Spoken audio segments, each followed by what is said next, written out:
संग्रामपुर नाम का एक गांव था।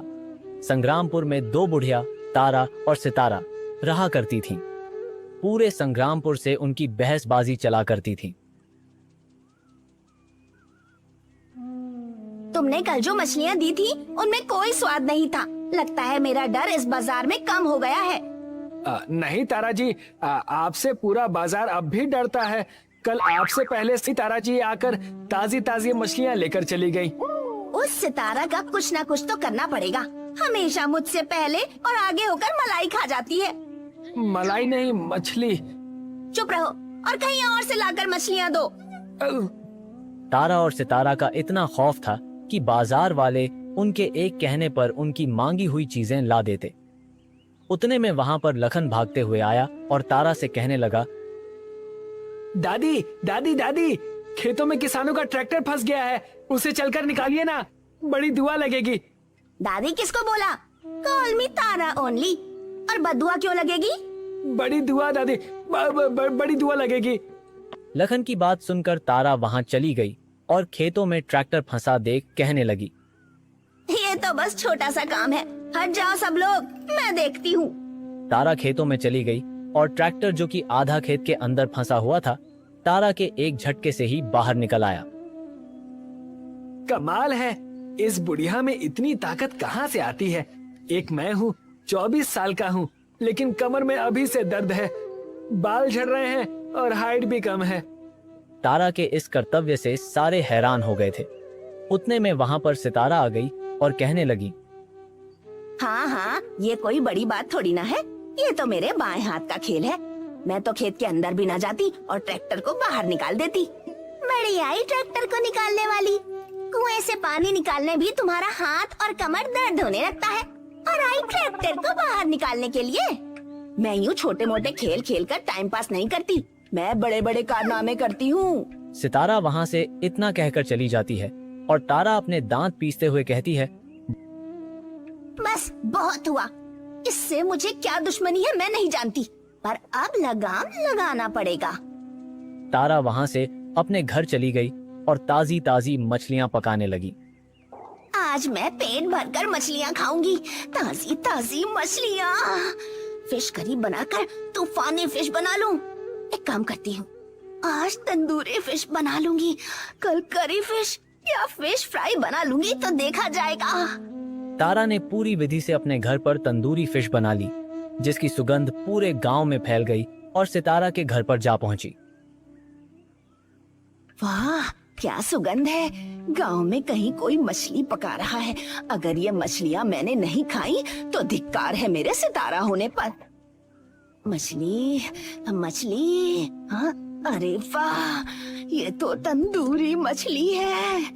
लेकिन ये खुशबू कहाँ से आ रही है? अरे ये तो सितारा के घर से आ रही है। उस बुढ़िया को सबक सिखाने में अब मजा आएगा। अब देखना मेरा कमाल। तारा बहन जी, आपका सोने का मंगलसूत्र नीचे गिर गया है। अरे यहाँ पर तो सोने के कई सारे कंगन भी हैं। क्या कहा? सोने के कंगन, मंगलसूत्र? हाँ, मेरा ही है, मैं अभी आई। ये हुई ना बात, अब मजा आएगा। तारा जैसे ही बाहर गई, सितारा ने अपने आप को बहुत ही छोटा कर लिया और तारा की खिड़की से अंदर घुस गई। ये तो अच्छा हुआ कि मेरी शक्तियां मेरे पास हैं, और सारी की सारी तंदूरी मछली खा गई, जिसे खाकर एक लंबी सी डकार लेकर सितारा तारा के बेड पर आराम करने लगी। वाह, अद्भुत! यही जीवन तो मैं कब से चाहती थी। इसी स्वाद के लिए तो धरती पर हूँ। हाँ, कोई बेवकूफ ही होगा जो मुझसे बदमाशी कर रहा है, और मैं भी खामखा के लालच में वहाँ चली गई। तारा अपने आप से बातें करते हुए अपने कमरे में चली गई और वहां जाकर देखा कि सितारा ने सारी तंदूरी मछलियां खा ली हैं और बेड पर बड़े ही प्यार से विश्राम कर रही है। चारों ओर मछलियों के टुकड़े गिरे पड़े हैं। सितारा, तुम यहाँ क्या कर रही हो? तुम्हारी इतनी हिम्मत कि मेरी सारी मछलियाँ तुमने खा ली।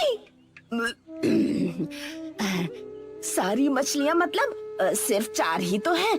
बड़ी स्वादिष्ट थी। जैसे ही सितारा ने इतना कहा, तारा ने अपने हाथों से डाइनिंग टेबल उठाकर सितारा पर फेंक दिया। सितारा ने अपनी तरफ एक उड़ता डाइनिंग टेबल आते हुए देखा और अपनी शक्तियों का इस्तेमाल करके अपना कद बहुत ही छोटा कर दिया।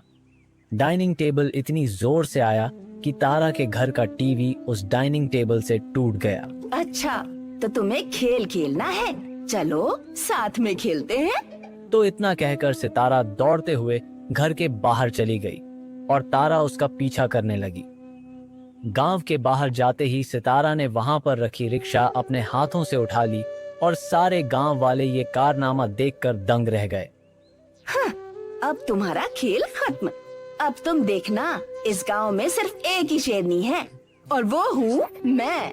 इतना कहते ही सितारा ने अपने हाथों से उठाई हुई रिक्शा उठाकर तारा की तरफ फेंक दी, लेकिन तारा इतनी ताकतवर थी कि उसने उस रिक्शा को एक ही हाथ से पकड़ लिया और बड़े ताव से कहने लगी, ये बच्चों वाले खेल मेरे साथ मत खेलो, तुम्हें। ये तारा का क्रोध बहुत बढ़ चुका था। तारा ने एक बड़ी सी ट्रैक्टर उठाई ही थी कि गांव में राजा के 2 सैनिक नगाड़ा बजाते हुए आए और कहने लगे, सुनो सुनो सुनो सुनो सुनो सुनो, तुम दोनों अपने कर्तव्य बाद में दिखाना, पहले राजा जी का आदेश सुनो। राजा का आदेश ये है कि गांव में एक दौड़ प्रतियोगिता होगी और इस प्रतियोगिता में हर एक उम्र का व्यक्ति, चाहे बच्चा हो या जवान हो या बूढ़ा हो, कोई भी भाग ले सकता है। जीतने वाले को इनाम मिलेगा 100 एकड़ जमीन और एक बड़ा सा घर जिसमें हीरे और जेवरात भरे होंगे। सुनो सुनो सुनो। सैनिकों की बात सुनकर तारा ने ट्रैक्टर नीचे रख दिया और कहने लगी, ये दौड़ तो सिर्फ मैं ही जीतूंगी, मेरे अलावा कोई नहीं है यहाँ पर। अब मजा आएगा। ट्रैक्टर मैंने बस नीचे ही रखा है, लेकिन मैं तुम्हें जवाब उस प्रतियोगिता में दूंगी। गांव के सभी जवान और बच्चे उस प्रतियोगिता में शामिल होने लगे। चारों तरफ प्रतियोगिता की धूम मची हुई थी। मैं तो चाहता हूँ कि प्रतियोगिता मैं जीतूं, लेकिन इन 2 बुढ़ियों का मैं कैसे सामना करूंगा? देखा नहीं तुमने, उम्र के मुकाबले तो कहीं ज्यादा फुर्तीली और तेज हैं। मेरी आंखें भरोसा ही नहीं कर रही थी जब उस बुढ़िया ने एक हाथ से ट्रैक्टर को उठा लिया था। हो ना हो, इन दोनों बुढ़ियों के पास कोई ना कोई चमनप्राश जरूर है, तभी ये इतनी तंदुरुस्त और बलवान हैं। तारा और सितारा भी दौड़ प्रतियोगिता की तैयारी करने लगी थीं। प्रतियोगिता का दिन निकट आ चुका था। सारे ही जवान और बूढ़े प्रतियोगिता की कतार में खड़े थे। सबने अपनी अपनी कतार पकड़ ली थी। तारा और सितारा भी वहां थीं। आज जो भी ये प्रतियोगिता जीतेगा उसे 100 एकड़ जमीन और एक बड़ा सा घर इनाम में मिलेगा। मेरी 3 गिनती में दौड़ना शुरू कर देना। अब देखना मेरा कमाल। अपने कद को बढ़ाकर एक ही छलांग में प्रतियोगिता मैं जीत जाऊंगी। 1 2 3। जैसे ही प्रतियोगिता शुरू हुई, अचानक उनमें एक और बुढ़िया सभी को पीछे करते हुए पूरे 4 सेकंड में 400 मीटर की प्रतियोगिता को पार कर गई। सारे गांव वाले उसे देखते रह गए। सभी भौचक्के थे। आखिर वो थी कौन? तारा और सितारा की तो बोलती बंद हो चुकी थी। माँ कसम, ये बुढ़िया है या कोई चीता? चीता से भी तेज है ये तो। 2 बुढ़िया गांव में पहले से ही थी, अब ऊपर से ये तीसरी बुढ़िया कहाँ से आ गई? राजा और प्रजा हैरत में पड़ चुके थे। गांव की इज्जत मिट्टी में मिल चुकी थी। कहीं ये कांतारा तो नहीं है? मेरा जी बड़ा घबरा रहा है। मैं चेहरा देख लूंगी तो उन्हें पहचान लूंगी। हो ना हो ये वही है। और जैसे ही तीसरी बुढ़िया ने अपना चेहरा राजा के पास जाकर दिखाया, तब तारा ने कहा, सत्यानाश, ये हमारी ही तरह है। इस धरती की तीसरी शक्तिशाली बुढ़िया कांतारा। दूसरी ओर राजा ने 100 एकड़ जमीन और एक बड़ा सा घर कांतारा को इनाम के रूप में दे दिया। चारों तरफ कांतारा की वाहवाही होने लगी थी। अब मैं संग्रामपुर में ही रहूंगी और अपना जीवन व्यतीत करूंगी और यहाँ रहकर तारा और सितारा का जीना हराम करूंगी। कांतारा के गांव में आने से ही संग्रामपुर में उसकी वाहवाही और उसके साहसी किस्सों की लहर दौड़ चुकी थी। यहाँ तक कि राजा भी बकायदा कांतारा के घर जाकर उसके किस्से सुना करते थे। अब तारा और सितारा एक साथ रहा करते थे। पता नहीं तुम्हारे साथ रहकर समय का पता ही नहीं चलता। ऐसा लगता है कि किस्से सुनते जाऊं, सुनते जाऊं, सुनते जाऊं। क्या बताऊं महाराज, मेरे किस्से कभी खत्म होंगे ही नहीं और अब मुझे लगता है कि आपको जाना चाहिए। बाकी के गांव वाले और सभी आपका इंतजार कर रहे होंगे। राजा के जाते ही तारा और सितारा वहां पर आ गईं। तारा के हाथों में लाल मिर्च थी और अपने हाथों को पीछे करके कांतारा के घर में जा पहुंची। कैसी हो बहन? उस दिन हमें प्रतियोगिता में हराकर बहुत नाम कर लिया तुमने। अच्छा, तो तुम ही हो वो दोनों बुढ़िया जिन्होंने कई सालों से गांव वालों का जीना दुश्वार कर रखा है। हाँ, हम ही हैं वो, और जब से तुम आई हो हमारा डर खत्म हो गया है। उतने में वहां पर लखन आता है और कांतारा को अपने हाथों से बनाया हुआ चिकन परोसता है, जिसे देखकर तारा और सितारा दंग रह जाती हैं।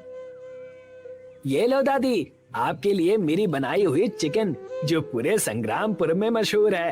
वाह बेटा, हमारे लिए तो तुमने कभी कुछ ऐसा नहीं किया। एक पैसा मुफ्त में नहीं दिया और अब यहाँ इतनी खातिरदारी कर रहे हो। मुझसे तुम दोनों ने बहुत काम करवाए हैं। चिकन में लाल मिर्च कम होगा, ये लो। यह कहते ही झटके से तारा ने अपना हाथ पंखे की तरफ कर दिया, जिससे सारा मिर्ची पाउडर कांतारा पर जा सके। लेकिन कांतारा इतनी फुर्तीली थी कि वो वहां से इतनी तेज हटी कि तारा और सितारा किसी को पता नहीं चला और कांतारा उनके पीछे जाकर खड़ी हो गई। ये बुढ़िया कहाँ गई? तुमसे एक काम ठीक से नहीं होता। अरे मैंने क्या किया? मैंने तो अपने प्लान की तरह ही सब कुछ किया था और अब ये नहीं हो पाया तो मैं क्या करूं? तुम सब मुझे ढूंढ रहे हो क्या? मैं यहाँ हूँ। सितारा और तारा दोनों कांतारा पर क्रोधित हो चुके थे। उतने में वहां पर राजा के 2 सैनिक और मंत्री आए और कहने लगे, बस अब बस करो तुम लोग, महाराज लापता है, उन्हें ढूंढने में हमारी मदद करो। क्या कहा तुमने? संग्रामपुर के राजा लापता हैं? हो ना हो, उन्हें इसी चुड़ैल ने गायब किया है। यही आया करते थे वो हमेशा किससे सुनने। हाँ, इस बुढ़िया की बात में दम है। तुम सब पागल हो गए हो, इसमें मेरा कोई हाथ नहीं है, लेकिन राजा को मैं ढूंढ कर ही रहूंगी। इतना कहकर कांतारा वहां से अकेले ही जंगल की तरफ राजा को ढूंढते हुए निकल पड़ी। जंगल में डाकुओं और जानवरों का कहर था। लोग बाग जंगलों में जाने से डरा करते थे। तारा और सितारा ने कांतारा को जंगल में जाते हुए देखा। लो, हो गया कल्याण। कांतारा अब जंगल से बाहर नहीं आने वाली। वहाँ डाकू और कई सारे जंगली जानवर हैं। देखा, मैंने कहा था ना कि हम अगर राजा को अगवा कर लेंगे तो कांतारा पर सारा इल्जाम आ जाएगा। और देखा, वही हुआ। मानना पड़ेगा, बुढ़ा गई हो फिर भी तुम्हारा दिमाग लाजवाब है। कांतारा जंगल में अकेले भटकने लगी। जैसे ही कांतारा घने जंगल की ओर बढ़ी, एक घास में उसका पैर फंस गया और वह एक रस्सी से उल्टी लटकने लगी। देखा सरदार, मैंने कहा था ना, ये तरकीब मैंने फिल्मों में देखी है। मान गए पट्टे तुझे। अच्छा मजाक है। कांतारा ने उस रस्सी से अपना पैर ऐसे झटका कि वह रस्सी टूट गई और कांतारा नीचे उन डाकुओं के बीच खड़ी हो गई, जिसे देखकर सारे डाकू भयभीत हो गए। चुड़ैल, चुड़ैल, चुड़ैल! सारे डाकू अपने अपने घोड़ों पर बैठकर कांतारा से डरकर भागने लगे। कांतारा भी उनकी तरफ उतनी ही तेज भागने लगी कि उनसे पहले उनके किले यानी डाकुओं के स्थान पर पहुंच गई, जहां उन्होंने कांतारा को देखा और चौंक गए। मालिक, ये बुढ़िया पागल हो गई है। ये कोई साधारण बुढ़िया नहीं है। इससे पहले कि ये हमारी जान ले ले, हमें ही सोचना होगा कि इसका उपाय क्या है। हाँ, तुमने सही कहा। क्या चाहती हो तुम हमसे? हमने तुम्हारा क्या बिगाड़ा है? तब जाकर कांतारा ने उन डाकुओं से कहा, तुम सच बताना, वरना तुम सबकी खैर नहीं। बताओ, संग्रामपुर के राजा कहाँ हैं? तुमने उन्हें कहाँ छिपा कर रखा है? बताओ, बताओ मुझे। कौन राजा और कैसा संग्रामपुर? हमने किसी को अगवा नहीं किया। हमारी रोजी रोटी तो इस जंगल से ही अच्छी चल जाती है। हम डाकू कम और लकड़हारे ज्यादा हैं। लकड़ियां काट काट कर हम अपना गुजारा कर लेते हैं। कांतारा समझ चुकी थी कि उन डाकुओं को राजा के बारे में कुछ नहीं पता और वह अपने गांव संग्रामपुर के लिए निकल गई, जहां तारा और सितारा दोनों कांतारा का जंगल के बाहर इंतजार कर रहे थे। आज अगर जंगल के बाहर आ गई तो मैं इस बुढ़िया को नहीं छोड़ूंगी। तुम भूल रही हो, वो हमसे ज्यादा चालाक और ताकतवर है। उसके पास भी हमारे जैसी ही शक्तियां हैं जो कि हमें नुकसान पहुंचा सकती हैं। कांतारा उन्हें जंगल के बाहर देखकर ही समझ जाती है कि तारा और सितारा का ही राजा के अगवा होने में हाथ है। मैं तुम दोनों की सारी चाल समझ चुकी हूँ। तुम दोनों ने ही राजा को अगवा किया है ताकि मैं ये गांव छोड़कर जा सकूं। तो ऐसा हरगिज नहीं होने वाला। तुम दोनों की अब खैर नहीं।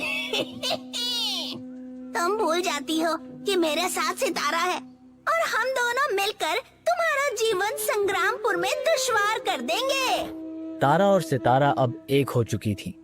तारा ने एक पेड़ जमीन से उखाड़ा और कांतारा के ऊपर फेंक दिया। कांतारा अपनी फुर्तीली तेजी से वहां से हट गई। दूसरी ओर सितारा ने अपना कद बहुत बढ़ा कर लिया और कांतारा को अपने बड़े बड़े हाथों से पकड़ने लगी। तुम देखना, अब तुम्हें समझ आएगा कि मैं कौन हूँ। कांतारा सितारा और तारा को देखकर बिल्कुल भी नहीं चौंकी और उनसे बचकर गांव के बीचों बीच चौराहे पर जा पहुंची। कांतारा चौराहे पर बहुत तेज गई। तारा और सितारा भी उस चौराहे पर चले गए जहां सितारा ने अपना रूप पहले जैसा कर लिया। आओ बहनों, आओ मेरे पास और मेरा कमाल देखो। क्या हुआ माँ जी, क्या हो गया? वही सारे गांव वाले और मंत्री भी इकट्ठा थे, जिन्हें देखकर तारा और सितारा ने कहा, इस बुढ़िया ने ही राजा को अगवा किया है। हाँ, और हम इनका पीछा कर रहे थे। ये भागकर यहाँ चौराहे के पास आ गई। अभी दूध का दूध और पानी का पानी हो जाएगा। कांतारा तारा और सितारा को बीच में खड़ा कर उनके चारों ओर गोल गोल घूमने लगी, जिससे तारा और सितारा चक्कर खाकर नीचे जमीन पर बैठ गईं। हे भगवान, हमारी गलती है, हमें माफ करो, हमें माफ करो। मुझे तो चक्कर आ रहा है, मुझे तो चक्कर आ रहा है। ये सब क्या हो रहा है? कोई हमें समझाएगा? अपनी गलती मानते हुए सितारा और तारा ने कहा, राजा को हमने ही अगवा किया है। लेकिन क्यों किया? हमसे इस कांतारा की वाहवाही देखी नहीं जा रही थी, इसलिए हमने ऐसा किया। मंत्री ने तारा और सितारा को बंदी बनाकर कारावास में डलवा दिया। जाते जाते तारा ने कांतारा से कहा, आज तो तुम बच गई, लेकिन भूलना मत, हम दोबारा आएंगे और तुम्हारी खैर नहीं। जेल क्या चीज है? मैं अगर पाताल लोक में भी रहती तो भी तुम्हें नहीं छोड़ती। मंत्री और कांतारा ने मिलकर राजा को कैद से छुड़वाया और उन्हें उनकी राजगद्दी सौंप दी, जिससे राजा कांतारा की प्रशंसा करने लगे। तारा और सितारा को कारावास में कुछ दिन बीत चुके थे। एक दिन भरी सभा में मंत्री जोर से चिल्लाते हुए आए और कहने लगे, महाराज, महाराज, तारा और सितारा जेल से फरार हो चुकी हैं और कांतारा दादी भी हमें कहीं नजर नहीं आ रही है। अब कौन सा नया कारनामा होने वाला है? मेरा तो जी घबरा रहा है। कुछ दिन बीत चुके थे। सितारा और सितारा के साथ संग्रामपुर गांव के राजा और उनकी पूरी सेना लखन समेत कांतारा की कहानी सुन रहे हैं। मैं तुम सबको सारी कहानी बताने के लिए तैयार हूँ, लेकिन उसके लिए तुम्हें मेरे साथ उसी गुरुकुल पर चलना होगा। वहीं सारी बात तुम समझ जाओगे। कल सुबह 7 बजे संग्रामपुर गांव के चौराहे पर मिलना। हमारे पास कहीं और जाने के लिए समय नहीं है। हाँ हाँ, और हम तुम्हारी बात क्यों माने? जिसने गुरुकुल के धर्म का पालन नहीं किया वो किसी की सगी नहीं हो सकती। इतना कहते ही सितारा ने अपना कद बढ़ा कर लिया। कांतारा सहम गई और सितारा ने न आओ देखा न ताओ और सारे मटके एक लकड़ी से तोड़ दिए। नहीं, ये क्यों किया तुमने? कांतारा की आंखों में बेबसी के आंसू छलक उठे और कांतारा वहां से घने जंगल की ओर दौड़ पड़ी। बड़ी आई हमसे पंगा लेने के लिए, अब आया ना मजा। तुमने बिल्कुल सही कहा। जब भी संग्रामपुर का नाम कांतारा के कानों में पड़ेगा डर से कांपने लगेगी वो। अब तो हम पूरे संग्रामपुर में राज करेंगे, उत्पात मचाएंगे, लोगों को सबक सिखाएंगे। सारे गांव वासी तारा और सितारा को देखकर भयभीत हो गए। सारे शक्तिशाली मटके फूट चुके थे। संग्रामपुर के राजा भी उस वक्त कुछ नहीं कर पाए। लखन और गांव के कुछ लोग घने जंगल में कांतारा को ढूंढने चले गए। कांतारा दादी, दादी, आप कहाँ हो? दादी, अब हम गांव वालों का ध्यान कौन रखेगा? आप कहाँ हो? ऐसे ही हमेशा लखन और कुछ गांव वासी घने जंगल में जाया करते और कांतारा को ढूंढने की कोशिश किया करते, पर कांतारा का कहीं कोई नामो निशान नहीं था। दूसरी ओर तारा और सितारा ने संग्रामपुर में कहर ढा दिया था। क्यों सितारा, क्या किया जाए इस मछली वाले का? करना क्या है? तुमने उन मछलियों को तड़पते हुए देखा है? जब मछली पानी से बाहर निकलती है तो वो दर्द से करा रही होती है। हम तुम्हें उससे ज्यादा दर्द देंगे। मुझे माफ कर दो, मुझे माफ कर दो। मैं आज केवल रावस मछली ही अपने पास रख पाया। मुझे माफ कर दो। आगे से ऐसी गलती कभी नहीं होगी। मैं आपकी मनपसंद मछली आपको ला कर दे दूंगा। उस दुकान वाले की एक न सुनकर तारा ने जमीन पर अपना पैर जोर से पटक दिया। बाजार के सारे दुकान वाले अपनी अपनी जान बचाकर भागने लगते हैं। बुढ़िया पागल हो गई है, भागो! सबके सब बाजार छोड़कर भागो! बुढ़िया पागल हो गई है। देखा मेरा कमाल कि और दिखाऊं? नहीं नहीं, आपको जितनी मछलियाँ चाहिए मैं आपको ला कर दूंगा। मैं यूं गया और यूं आया। मैं आपके पलक झपकते ही वापस आ जाऊंगा। चलो, अब इसका काम तो तमाम हो गया। ऐसे ही संग्रामपुर में तारा और सितारा ने अपना हक जताना शुरू कर दिया था। संग्रामपुर के सभी गांव वासी डर के मारे राज दरबार में गए और अपनी चिंता राज दरबार में कहने लगे। महाराज, इस गांव को बचा लीजिए, संग्रामपुर को बचा लीजिए। उन दोनों बुढ़ियों ने संग्रामपुर पर कहर ढा रखा है। अरे लखन, तुम्हें अब क्या हो गया? सब कुछ ठीक तो चल रहा है। तुम्हारा व्यापार बहुत अच्छा और सफल चल रहा है। तुम इतने परेशान क्यों हो? तारा और सितारा ने पूरे गांव में हल्ला बोल दिया है। कोई भी उन्हें रोक नहीं पा रहा। हर जगह दोनों ने उत्पात मचा रखा है। राजा सबकी बात सुनकर विवश हो गए और बड़ी ही सरलता से कहने लगे। मैं तुम सबकी बातें समझ रहा हूँ, पर हम संग्रामपुर वासियों को एक बात समझनी होगी। गांव में जब भी कोई तकलीफ होती है, तारा और सितारा हमें उस तकलीफ से निकाल देती है, तो भला हम उन्हें कैसे निकाल सकते हैं? तो इतना आतंक तो उनका हमें सहना ही होगा। राजा अपनी बातें प्रजा के सामने रख ही रहे थे कि वहां पर सेनापति कहने लगे। महाराज, महाराज, हमारे गांव में धूमपुर के राजा ने दोबारा हमला कर दिया है और वो एक बड़ी भयानक चीज के साथ हमारे राज्य में आ चुके हैं, जिसका कोई तोड़ नहीं है। सिपाहियों, तैनात हो जाओ। हमें इनसे हार नहीं माननी है। आज धूमपुर को धूल चटा कर ही रहेंगे। राजा अपनी पूरी सेना के साथ युद्ध भूमि में चल जाते हैं। जैसे ही युद्ध भूमि में सभी पहुंचे, वहां का दृश्य देखकर सारे हैरान रह गए। कौन कहता है कि शेर हार जाता है?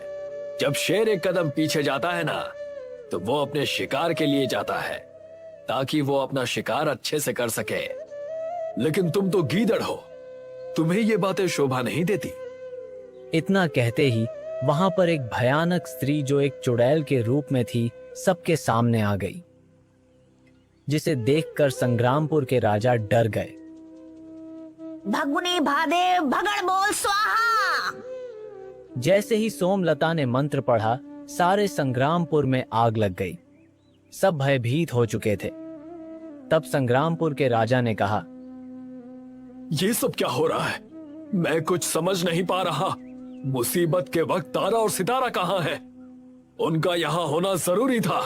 उन्हें बुलाओ। तुम उन छुछुंदरी बुढ़ियों की बात कर रहे हो? मैंने उन्हें पहले से ही बंदी बनाकर रखा है। ये देखो। संग्रामपुर के राजा चौंक गए। उन्होंने देखा सोमलता ने तारा और सितारा को जादुई रस्सी से पेड़ पर बांधा हुआ है। आखिर ये सब कैसे संभव है? तुमने तारा और सितारा को बंदी कैसे बना लिया? तुम हो कौन और तुम्हारा राज क्या है और तुम हमसे चाहती क्या हो? तुम अगर संग्रामपुर की भलाई चाहते हो, केवल 10 दिन है तुम्हारे पास। अगर तुमने अपनी प्रजा के साथ अपना राज्य नहीं छोड़ा तो तुम्हें मैं नानी याद दिला दूंगी। तुम हो कौन और हमारे साथ ऐसा क्यों कर रही हो? मैं तुम्हें मिट्टी में मिला दूंगा। लखन के इतना कहते ही सोमलता ने अपनी शक्तियों से लखन को हवा में उछाल दिया। लखन का पूरा शरीर हवा में था। छोड़ो मुझे, जाने दो। छोड़ो छोड़ो मुझे, छोड़ो। मुझे माफ कर दो। ऐसा अब तक कोई पैदा नहीं हुआ जो सोमलता को हरा पाए। देखा संग्रामपुर वासियों तुमने? ये है तुम्हारी असलियत, ये है तुम्हारी पहचान। मैं अभी तुम्हें छोड़कर जा रहा हूँ, लेकिन ये बात याद रखना कि दोबारा जरूर आऊंगा और अगली बार पूरा संग्रामपुर लूट कर जाऊंगा। तारा और सितारा को उसी दशा में छोड़कर और आखिरी चेतावनी देकर धूमपुर के राजा और सोमलता वहां से चले गए। ये क्या हाल बना दिया मेरे गांव का, और मैं कुछ ना कर सका। ये बड़ी चिंता की बात है महाराज। तारा और सितारा को हमने पहली बार इतना डरा और सहमा पाया। हमें उन्हें जाकर देखना चाहिए। हमें तारा और सितारा से बात करनी होगी। राजा तारा के घर जाने लगे। राजा ने उन्हें इतना डरा और सहमा हुआ पहली बार देखा था। तुम दोनों की ये अवस्था आखिर हुई कैसे? कहाँ गई तुम्हारी शक्तियां? सोमलता ने तुम्हें बंदी कैसे बना लिया और तुम दोनों इतने असहाय कैसे हो गए? उस सोमलता के पास हमसे कई गुना ज्यादा शक्तियां हैं। वो कोई साधारण इंसान नहीं है, एक भयानक तांत्रिक भी है। जो भी सोमलता के सामने शक्तिशाली होता है, उसकी सारी शक्तियाँ सोमलता के पास चली जाती हैं। मैं कुछ समझा नहीं। आखिर कहना क्या चाहती हो तुम दोनों? यानी ये कि दुश्मनों की आधी शक्तियाँ सोमलता अपनी ओर खींच लेती है और वो 2 गुना ज्यादा शक्तिशाली बन जाती है। तुम दोनों की हालत देखकर अब मुझे ऐसा लगता है कि मेरे पास इस राज्य को छोड़ने के सिवाय और कोई चारा नहीं है। राजा सितारा और तारा को डरा हुआ देख अपने मंत्री से कहता है, हमें कांतारा को ढूंढना होगा। धूमपुर से हमें कांतारा ही बचा सकती है। लेकिन महाराज, कांतारा की सारी शक्तियां खत्म हो चुकी हैं और अब हम उनकी शक्तियां लाएंगे कैसे? इसका सुझाव हम जंगल जाकर ही पता लगाएंगे, जहां कांतारा अदृश्य हो गई थी।